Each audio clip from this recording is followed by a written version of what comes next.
Natif de Kinshasa, élevé dans une famille de l'élite universitaire et politique de l'époque, Nicolas-Serge Kazadi Kadima Nzouji décroche son diplôme d'État en sciences commerciales et administratives à l'Institut du Mont Amba, où il sort major de sa promotion à 17 ans.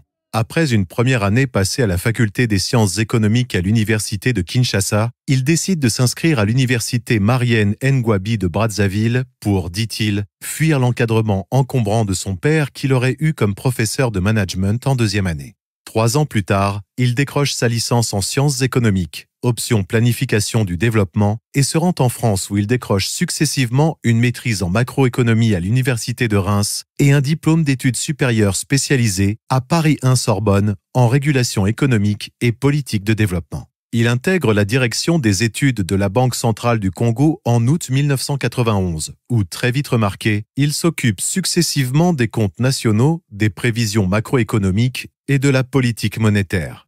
À 28 ans, il est nommé conseiller financier auprès du ministre des Finances Pierre Paipai. Il est maintenu au même poste par les ministres Gilbert Kyakwama et Marco Bangouli.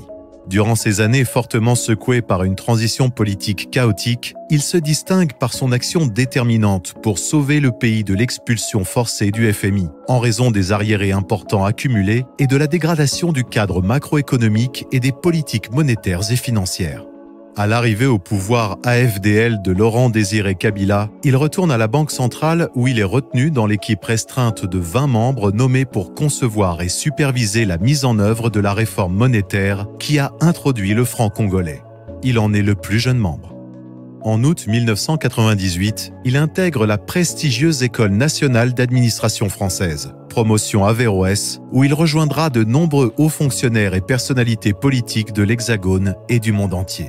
Peu convaincu du pouvoir issu de l'AFDL, c'est durant son séjour en France entre 1998 et 2000 qu'il rejoint l'UDPS, attiré par son représentant de l'époque, feu le professeur René Kibanza Moigna, qui fut son condisciple à la Sorbonne. De retour au pays, il rencontre un accueil hostile à la Banque centrale du Congo, instrumentalisé par certains collaborateurs du gouverneur de l'époque, dont Janine Mabunda. Encouragé par Jean-Baptiste Bomamza, le porte-parole d'Étienne Tshisekedi de l'époque, il accentue sa fréquentation du leader Maximo, qu'il a continué de conseiller dans l'ombre jusqu'au bout, sans jamais s'éloigner de l'UDPS. Ne trouvant pas sa place au sein de la Banque centrale, il se retrouve à la Chambre de commerce et d'industrie franco-congolaise en mars 2001 comme directeur général. Durant cette période, il se rapproche de la FEC et du monde des affaires et il travaille étroitement avec Jean-Pierre Kiwakana, Michel Cohen, Charles Sanlaville, le sénateur Nkongo et tant d'autres. 10 mois plus tard, en décembre 2001, le ministre des Finances et du Budget de l'époque, Freddy Matungulu, lui propose de représenter la RDC au sein du conseil d'administration de la Banque africaine de développement au poste de conseiller d'administrateur. À ce titre, il représente également 4 autres pays d'Afrique centrale. Durant son mandat, en liaison avec le ministre Matungulu, il joue un rôle déterminant dans le processus de restructuration de la dette de la RDC vis-à-vis de la banque. Face aux doutes de la banque et des bailleurs de fonds, il convainc le conseil d'administration et promet que la RDC sera à la hauteur des engagements pris et de l'espoir suscité. Cela se conclut en juin 2002 par l'effacement de 60% de la dette de la RDC vis-à-vis de la banque, soit 800 millions de dollars. La différence, environ 500 millions, est consolidée dans une nouvelle facilité de crédit inédite, rendue possible grâce à des ressources consenties par certains donateurs et par la banque. 8 mois plus tard, le ministre Matungulu est poussé à la démission pour avoir refusé de cautionner des opérations financières contraires aux intérêts du pays. Face à l'incertitude suscitée par l'évolution de la situation politico-économique, Nicolas Kazadi démissionne de ses fonctions à la BAD pour rejoindre le programme des Nations Unies pour le développement en qualité d'économiste principal pour la Guinée et la Côte d'Ivoire, avec résidence en Guinée. Entre 2003 et 2019, il passera 15 années au service du PNUD, successivement en Guinée et Côte d'Ivoire, à Madagascar et au Togo, où il exercera respectivement comme économiste principal, conseiller économique et conseiller principal pour la mise en œuvre des objectifs de développement durable. En tant que programme des Nations Unies pour le développement, nous serons toujours à vos côtés et nous sommes fiers d'y participer. Excellence, Monsieur le Vice-Premier ministre, je voudrais simplement réitérer cette disponibilité qui est la nôtre à accompagner ce mouvement. Et je voudrais également vous dire qu'en dépit des difficultés normales inhérentes à un processus de transition politique, notre vœu le plus ardent est que la reprise du cadre intégré renforcé soit effective au-delà du contexte politique, parce que nous avons besoin de ce diagnostic renouvelé pour aller de l'avant et que, quels que soient les cas de figure, nous en aurons besoin dans la phase qui va suivre la transition politique. Je vous remercie. À ces divers titres, il a accompagné les gouvernements de ces différents pays dans la conception et la mise en œuvre de leurs politiques de développement et stratégies de lutte contre la pauvreté, ainsi que dans leur dialogue avec les bailleurs de fonds et le secteur privé. Il a également activement contribué au processus mondial ayant conduit à la définition par l'ONU des objectifs de développement durable en septembre 2015. Parallèlement à sa carrière internationale, au niveau du parti, après le rendez-vous manqué de 2006, Nicolas Kazadi fut le principal rédacteur du programme électoral du candidat Étienne Tshisekedi en 2011, dont le projet fut remis par ce dernier aux candidats et partis politiques de l'opposition dans la perspective d'une union derrière sa candidature face à Joseph Kabila. Se sont déclarés. Mon frère et ami Étienne Tshisekedi m'a appelé de venir ici. Il m'a remis le programme, le projet de l'Union pour la démocratie et le progrès social. Il m'a demandé de pouvoir le lire, de faire des observations et des remarques, ce que j'ai accepté.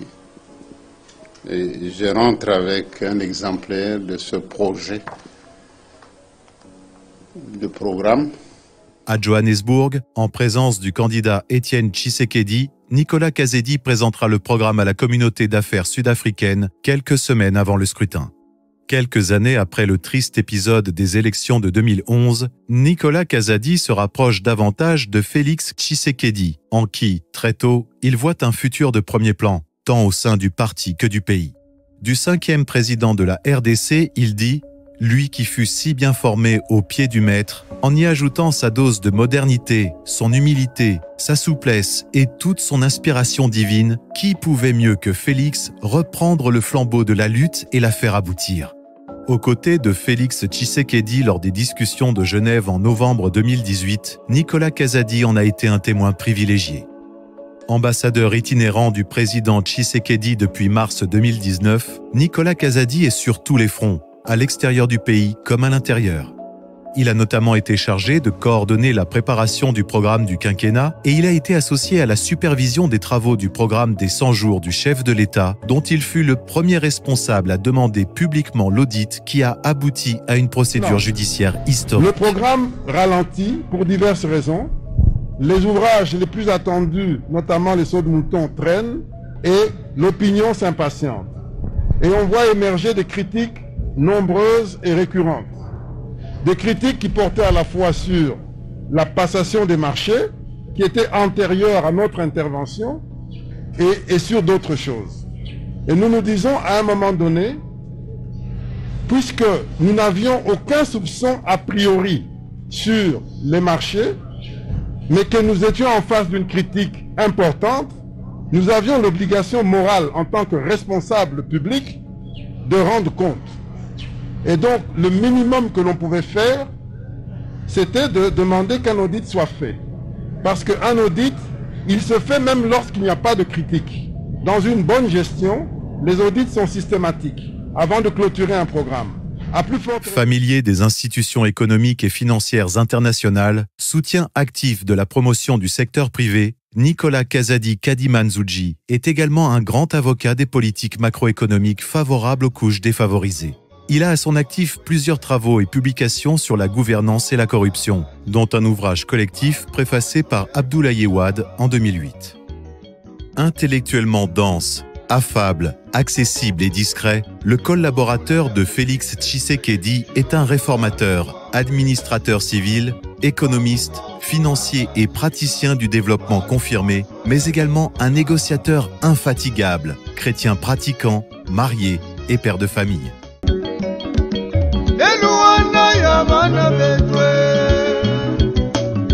Antoine Chilombo Félix Obuchana Fumwangi Tunanya Congo Osapi moko chokola kelonité Bana mboka ba diaspora boya to sangana to tombola mboka na biso Lelu to kuanga tanga kuibia miele ka kuibia bingoma Ugalenga banga jabale